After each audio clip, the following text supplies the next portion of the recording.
போட்டுக்கலாம். மராட்டி மொக்கு போட்டுக்கலாம். இன்னும் வெங்காயம் போட்டுக்கலாம். வெங்காயம் வதக்கிக்கலாம். கருவேப்பிலை போட்டுக்கலாம். தக்காளி போட்டுக்கலாம். வதக்கிக்கலாம்.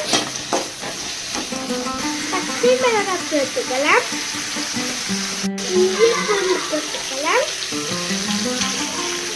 எண்ணெய் பிரியிற வரைக்கும் வதக்கிக்கலாம். மிளகாய் தூள் போட்டுக்கலாம். மல்லித்தூள் போட்டுக்கலாம்.